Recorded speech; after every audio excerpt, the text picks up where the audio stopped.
Hi there everybody and welcome to another video. On today's video I have this BMW E90. This is a 2006 and I'm going to be changing the oil and the oil filter in this car. We need to get the bonnet open, pull that lever there, and also I'm going to check the screen wash fluid, top it up, and the coolant. So once you pull the lever in there, you need to get your hand under here, push the this little thing here, so you can open the bonnet, and we have access to the engine. This 2006 BMW is a petrol 318i saloon. Same applies to the state version or even the 1 Series engine of that era. It is the old engine. So what I'm going to start with, it's with the screen wash fluid. Screen wash fluid goes in here. We're going to check that and top it up. So as always, I would recommend using the proper screen wash fluid. So I got some screen wash fluid here. You can buy any from any petrol station or whatever. It doesn't have to be the one that I have there, obviously. You can buy it concentrated or ready mixed, and if it's ready mixed, obviously you can just keep it in the car and have it handy all the time.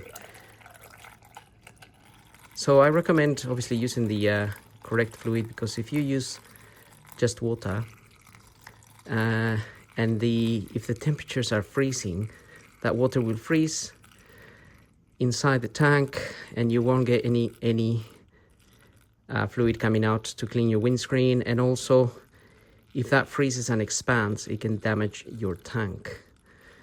But obviously it depends where you live. We are in England. We have had some freezing days, but not that many days. But that is enough to damage your tank. So I just topped up possibly 2 liters in there. And it's a good idea to keep a regular eye on that. It depends obviously if you drive a lot or not, but if you don't drive a lot, it's going to remain full. And in fact, if you don't use it, then it sort of starts becoming like fermented, and it produces a strong smell. So something also to note there. Make sure you use it. And right, well, that is done. We can move next to check the coolant level and percentage of antifreeze. Coolant goes in this tank, and you do have a little sort of drawing here that shows you what to check for. Inside of this coolant there is a stick, and that stick, if it's sitting below this cover, you can see there is the minimum. And if the little stick comes out, there's a ball there. If it's at that level, then you're at the max. So this stick will be floating up a bit. And obviously if it's in the minimum, maybe you want to top it up. Also, this car has been running a bit, so when you open this, be very careful. If the engine is very hot, be very careful. I've run this car a little bit, but not a lot. So, but we can open it slowly to release the pressure, any pressure. If it was really hot, you really perhaps rather wait a little bit for the engine to cool down.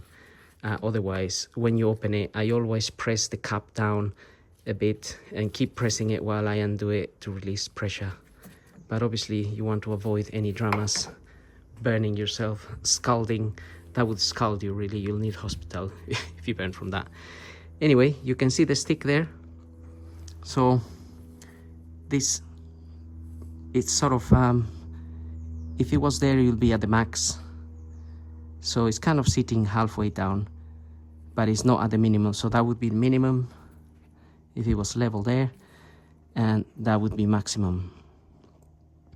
So it's in between. I'm kind of happy. I'm happy with that level. No dramas there. And I'm going to use this gadget here to check the percentage of antifreeze that is in here.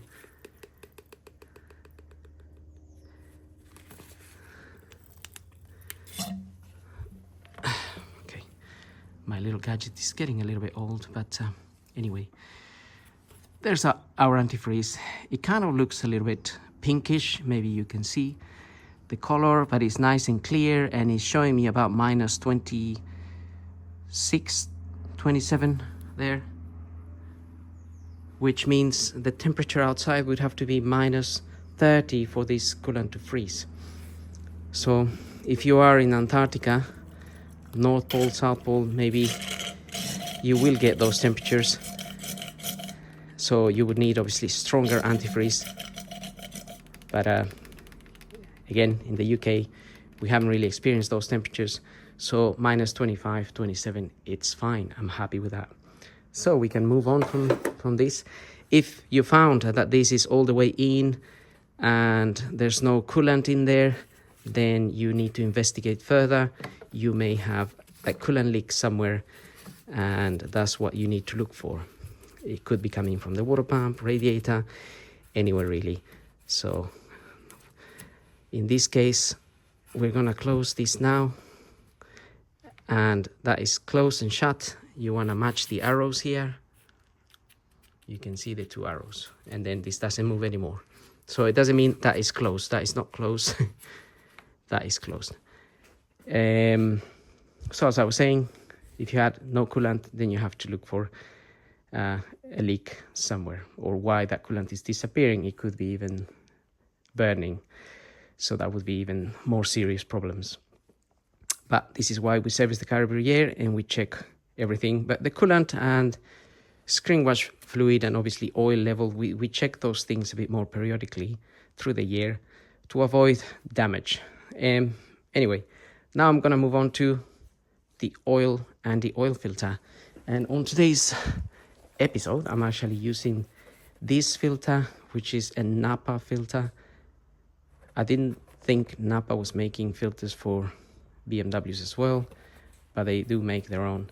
Normally I use the Malle OX166-1D, I think it is. But today I'm going to be using this one. So let's get on with that. To open the oil filter housing, you're going to need one of these 86 by 16. It says in this wrench, or this is like a socket, isn't it? It's a big socket. Or it says S40, S80 for that. Very common. If you type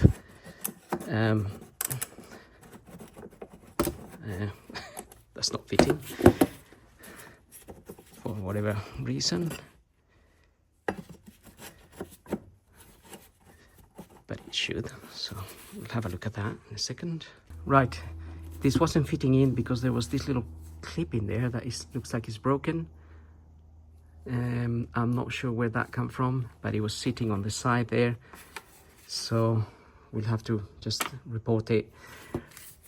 But then we can open our oil filter housing here. Some of these models have a dipstick and some don't, and this one doesn't have a dipstick that I can see. But we do have obviously an oil measuring gauge inside of the car. So I'm gonna let that rest for a few seconds so it drains in, and we can open this cap as well. We just want to open the cap and let it sit there open. That just allows a little bit of air into the system so the oil drains a little bit faster.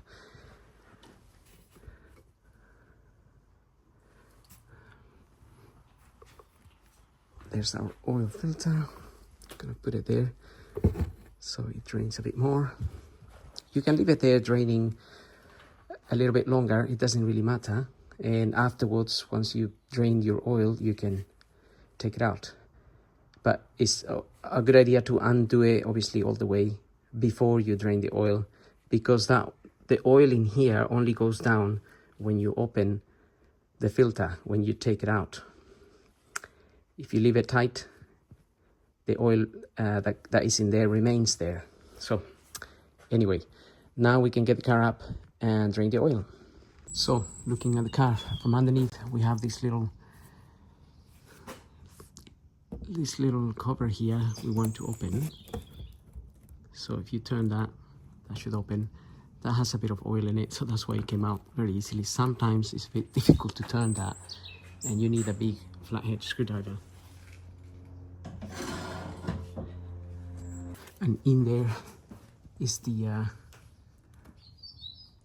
bolt we want to open. So I have a 17mm socket here to open that. And I may need my 2 hands for this, but you will check. Okay, let's crack that open. Make sure you have an oil pan to catch the oil. And also, again, if the engine's been running a lot, the oil can be very hot. It can also burn you badly.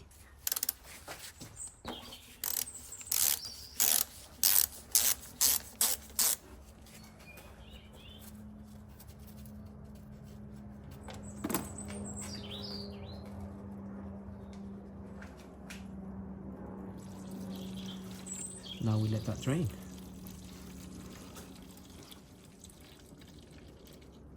So while the oil drains, if you open the kit in your pack, you're gonna find a filter, and you're gonna find an O-ring and another 2 O-rings in a copper washer.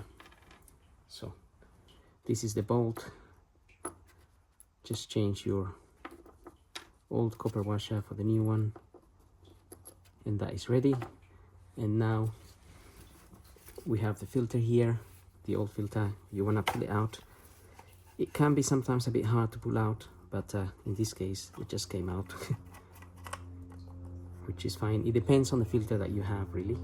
This is a Bosch one, actually. So that is a Bosch one. Sometimes I use Malay or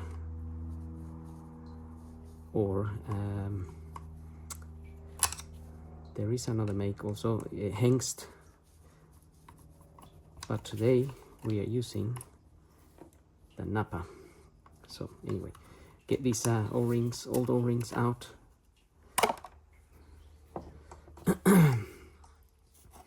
And this one here as well, there is one here.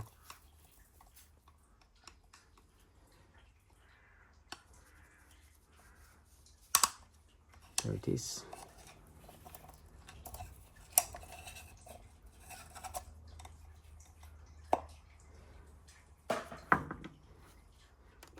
I'm just going to rinse my filter with some brake cleaner.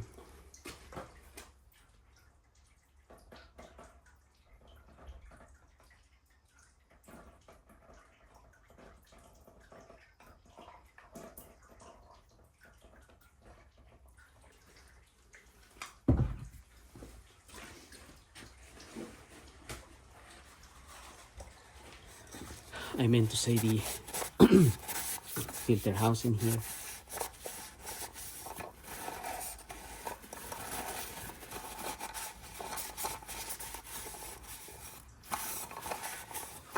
Okay.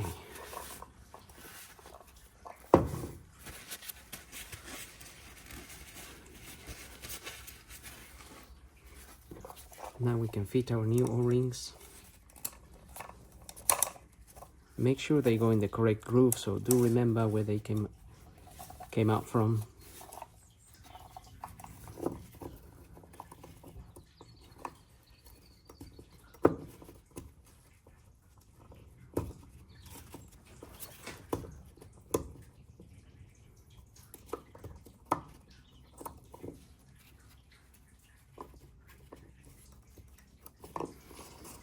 That's it.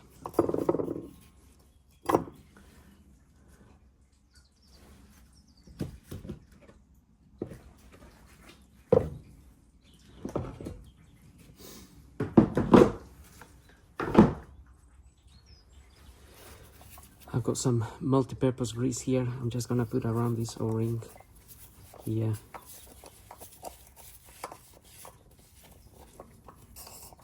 And this one's a little bit. That's it. Get the new filter in there and press it in. So that is ready to go back in. Now we're just waiting for the oil to come out. Okay, now we can fit our sun plug bolt back with a new copper washer. And while you're down here, you can inspect the area.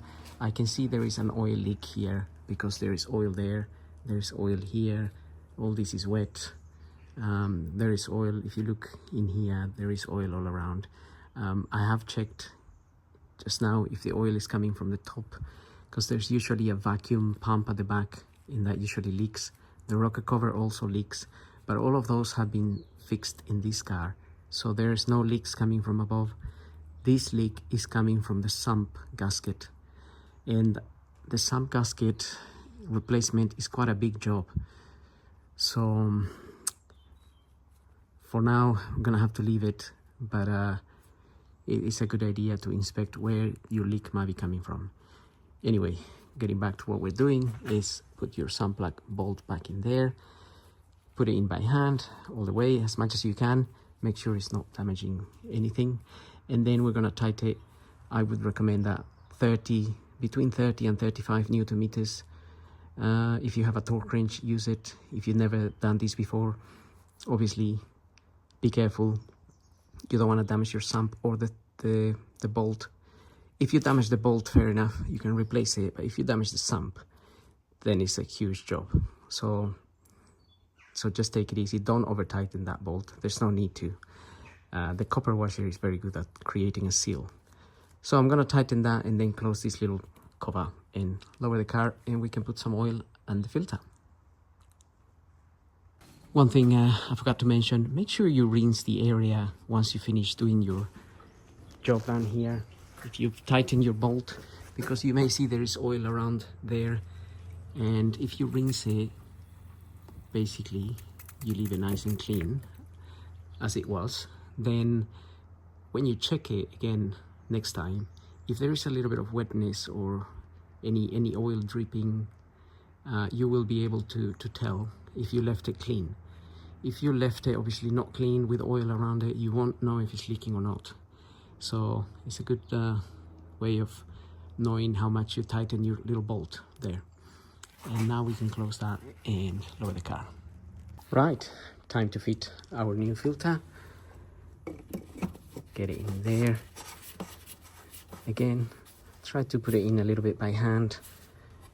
That way you know it's going in the right direction, and you're not gonna be forcing it with the wrench, basically, because again, you don't want to damage it. Although this one is plastic, if you broke it, I guess you'll have to just buy a new one.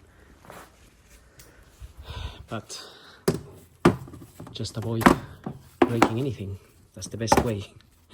And also you can lift this cover up a little bit and just check that it's going straight.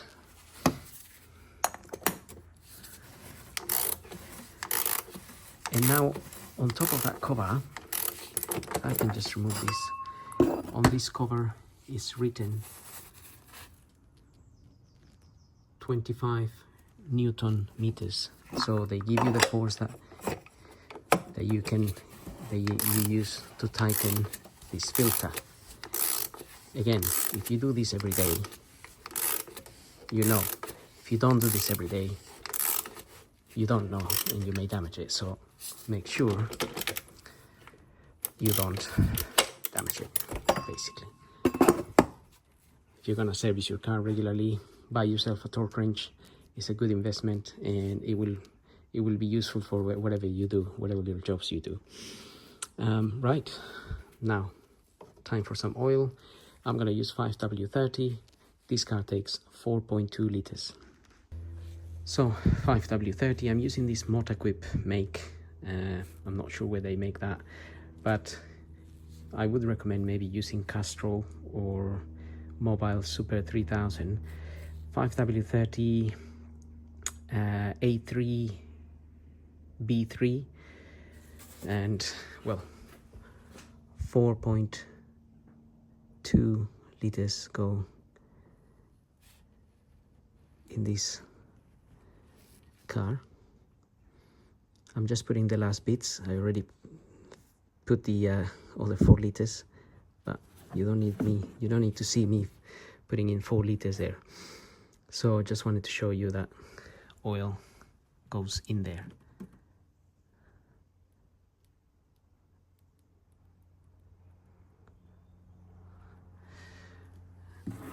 And with that done, we can close this.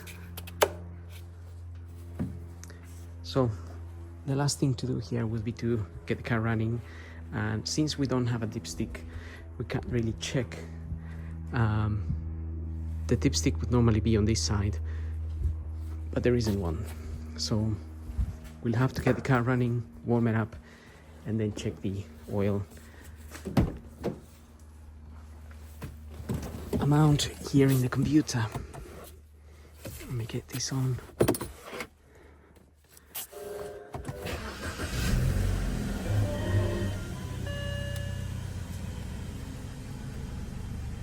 So you would normally go to, you have this key here, and if you flick up, you go to oil, and then you press the BC button. But if I press it now, it's gonna say it's calculating, but it needs to wait for the car to warm up. So anyway, now you started the car, there's no warning lamps, there's no oil pressure lights, nothing like that. Car is running smoothly, and then you can go obviously to the engine bay.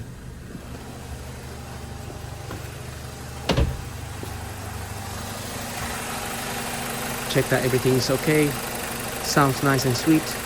And one last thing you could do is check underneath, make sure there's no oil leaking from underneath, anything obvious. I mean, like we were talking about the little sun plug bolt. If you get a leak from there, if you didn't tighten it enough, then you may get a very small leak from there. It's not going to be major, but that's what you want to check next time. So anyway, having said that, I hope the video helps. Don't forget to like and subscribe. I'm gonna need to use an OBD computer, by the way, to reset the service menu in the car. So you would need a computer to do that. I will do that in my next video, and I'll show you the computer that I'm using. But for now, if you have any questions, don't forget to ask me anything you need to. So thank you for watching.